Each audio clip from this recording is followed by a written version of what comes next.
Hi guys, welcome to the retro man. और आज हम लोग बात करने वाले हैं फैमिली मैन सीजन 3 के ऊपर। तो जैसा कि आप लोग जानते हैं कि अभी 21 नवंबर को प्राइम वीडियो जो हमारा स्ट्रीमिंग प्लेटफॉर्म है उसके ऊपर फैमिली मैन का सीजन 3 रिलीज हुआ।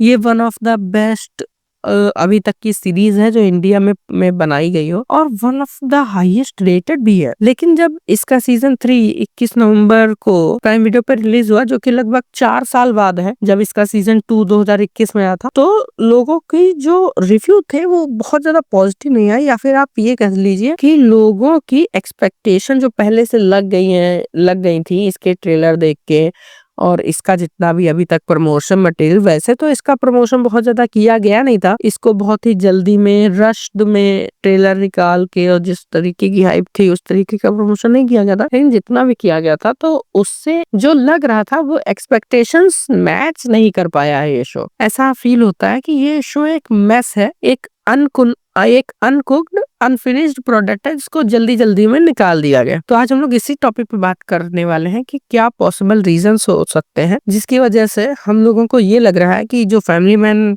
का जो नया सीजन आया वो एक अनकुक्ड मेस। तो हमारा जो पहला रीजन है वो ये हो सकता है कि देखिए, फैमिली मैन का जब सीजन 1 आया था तो वो एक स्टार्टिंग टाइम था जब इंडिया में वेब सीरीज बनने की शुरुआत हुई थी। हिंदी ऑडियंस ग्रो कर रही थी, बहुत ज्यादा लोग अब धीरे धीरे वेब सीरीज देखना चालू कर रहे थे। लेकिन वहां पे आप एक चीज नोटिस करेंगे कि वो एक हिंदी स्पीकिंग शो है। तो फैमिली मैन का जो सीजन 1 है उसमें बहुत ही ज्यादा हिंदी बोली गई है एक मेजर पार्ट में, और ज्यादातर डायलॉग्स उसके जो भी हैं वो हिंदी में ही बोले गए हैं। लेकिन ये प्रॉब्लम जो सीजन 2 से थी और वही सीजन 3 में भी कंटिन्यू होती है, वो प्रॉब्लम है कि इसमें हिंदी को काफी कम कर दिया गया है। अगर आप देखें तो फैमिली मैन का जो सीजन 2 था वो, जैसा कि आप लोग जानते हैं कि साउथ स्टेट्स पे बेस्ड था, तो उसमें हिंदी के साथ में साउथ लैंग्वेजेस जैसे तमिल एक बहुत ही बड़े पार्ट में बोली गई थी। और जो तमिल में थे, जो वहाँ लोग तमिल नहीं बोलते थे, जो भी साउथ स्टेट्स के सीन है वहाँ पे भी या तो इंग्लिश बोली गई है और हिंदी वैसे भी काफी कम है, और जो मेनली हिंदी है वो एक साउथ एक्सेंट के साथ आती है। तो इससे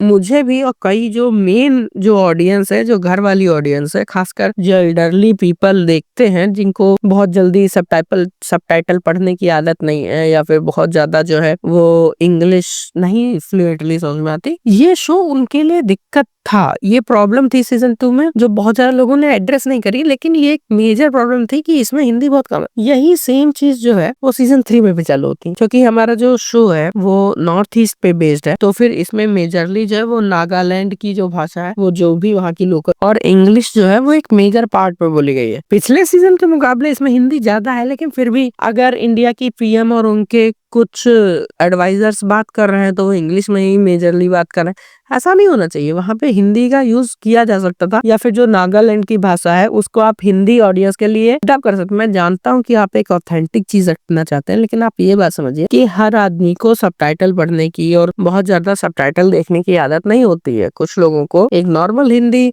स्पीकिंग शो चाहिए या मूवी चाहिए, तो ऐसा इसमें नहीं है। और ये बात है, ये प्रॉब्लम जो है वो बहुत बड़ी है। दूसरी जो प्रॉब्लम है वो वही है कि 4 साल का वेट, 4 साल का गैप सीजन 2 सीजन 3 के बीच में, जो इसकी हाइप को किल करता है। और एक प्रॉब्लम इसके साथ में ये भी थी, जो हमारा तीसरी प्रॉब्लम आ जाती है, कि आपने वहां पर से सीजन 3 नहीं उठाया जहां पर से सीजन 2 चालू करना था। वो बात इसलिए हुई, और वो 4 साल का गैप उसके लिए भी एक रीजन है। क्यों? क्योंकि आप जब 4 साल बाद दिखा रहे हैं तो आपके जो यंग एक्टर्स थे वो बड़े हो गए, आपके जो कैरेक्टर्स थे वो एज, तो आपको कैरेक्टर्स को भी एज कराना पड़ गया। इस वजह से आपको एक टाइम गैप दिखाना था और आपने चीजें दिखाई। लेकिन एक क्वेश्चन जिसके साथ फैमिली मैन सीजन 2 खत्म हुआ था वो था कि सुची और अरविंद के बीच में लोनावाला में क्या हुआ था। लेकिन आपने उस क्वेश्चन को आप आंसर करने की तो छोड़ दो, ऐसा लगता है कि मेकर्स मानते ही नहीं कि ऐसा कुछ हुआ था। मतलब मेकर्स को पता ही नहीं कि हमने किस चीज पे शो एंड किया था। ये शो कहीं कहाँ से चालू होता है उस बात को बिल्कुल उठा देता है। अरविंद का कैरेक्टर हम लोग को ऐसा दिखाया गया है कि अरविंद अब इंडिया में है ही नहीं, और मतलब मैक्सिमम चीजें ऐसी ऐसी कर दी गई है कि आप उस क्वेश्चन को पूरी तरीके से अवॉइड कर रहे हैं, जो कि 4 साल से लोगों को था कि क्या हुआ आपने उसको बताया नहीं। ये तो वही बात हो गई कि बाहुबली पार्ट 1 में हाइप लगा कि भाई कटप्पा ने बाहुबली को क्यों मारा, और जब उसका पार्ट 2 आता तो ना उसमें कटप्पा था ना बाहुबली था। ये तो आपने वही चीज कर दी, तो ये चीज भी इफेक्ट करती है। सीजन 4 जो चौथी रीजन हो सकता है कि बैड स्क्रीन प्ले। मैं राज एंड डीके से ये चीज एक्सपेक्ट नहीं करता हूँ। हाँ, उनके पहले कुछ शो बहुत अच्छे थे। पिछला उनका जो लेटेस्ट शो था, अभी शायद आप लोगों ने उतना ज्यादा ना देखा हो, सीटाडल, हनी एंड बनी, वो भी मुझे पसंद नहीं आया था। उसमें भी यही प्रॉब्लम इसमें भी कि बैड स्क्रीन प्ले, मतलब चीजें कहाँ पे क्या चल रही है पता ही नहीं चलता है। क्या प्रोजेक्ट गुआन्यू है उसकी आप कुछ देते ही नहीं है, आप कुछ उसका जो है वो डिस्क्रिप्शन ही नहीं देते हैं। और क्या प्रोजेक्ट साहकार है ना, आप उसका कुछ डिस्क्रिप्शन देते हैं। मतलब चीजें हैपन होती हैं, लेकिन कहाँ पे क्या चल रहा है, कब वॉर चल रही है, आप उसका डिस्क्रिप्शन अच्छे से नहीं देते हैं।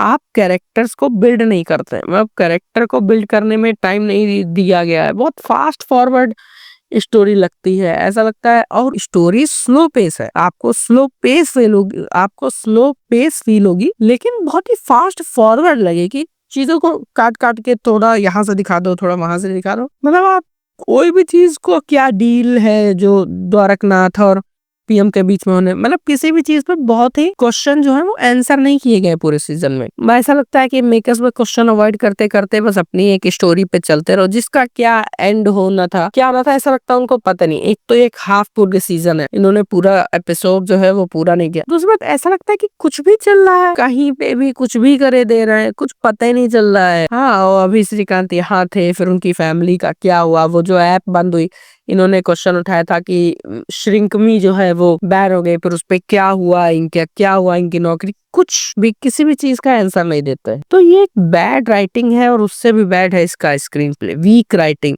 से हम कह सकते हैं। और 5, और जो सबसे कह सकते हैं कि एक बड़ी कमी है, वो है ह्यूमर। देखिए, फैमिली मैन अपने ह्यूमर, अपने गैग्स के लिए बहुत फेमस है। जेके और श्रीकांत के बीच में जो कन्वर्सेशन होती है, या फिर श्रीकांत का हिंदी में गाली देना, और ये सब चीजें जो है, जो मीम मटेरियल जो उठ के आता है, उसके लिए फैमिली मैन बहुत फेमस है। लेकिन इस सीजन में देखिए, गैग की कोशिश बहुत ज्यादा, इस सीजन में वो चीज बिल्कुल एक खत्म सी लगती है कि ह्यूमर, कोशिश बहुत करी है इन्होंने ह्यूमर डालने की, बात बात पे जेके का मजाक उड़ाना, और बात बात पे कुछ ना कुछ श्रीकांत का उसको रिप्लाई देना, जेके का उसको रिप्लाई देना। लेकिन ऐसा लगता है कि वो चीज वर्क नहीं करती है, जैसा पहले 2 सीजन में करी थी। एक ग्रिटी, देखिए पहले 2 सीजन का जो कलर पैलेट था वो भी काफी हल्का था। इस बार थोड़ा सा पाताल लोक वाला कलर पैलेट, हल्का सा डार्क और ग्रिटी टोन जो है वो फॉलो किया गया है। तो मुझे लगता है कि ये कुछ पॉसिबल रीजन हो सकते हैं। अब देखते हैं कि सीजन 4 में ये लोग, ये जो क्वेश्चन सीजन 2 का था और जो सीजन 3 में इन्होंने नए क्वेश्चन उठाए थे, इसको ये लोग कैसे आंसर करते हैं। तभी अगर सीजन 4 ये लोग अच्छा कर देते तो सीजन 3 की रेटिंग हल्की सी बढ़ सकती है। बाकी अभी तो ये मुझे तो बहुत अच्छा ज्यादा पसंद नहीं आया, लेकिन मैं होप करता हूँ कि आपको मेरा ये वीडियो जो पसंद आया होगा। अगर अच्छा लगे तो लाइक करिए वीडियो को, और सब्सक्राइब करिए रेट्रोमैन चैनल को, ऐसे ही अच्छे खासे वीडियो देखने के लिए। धन्यवाद, थैंक यू।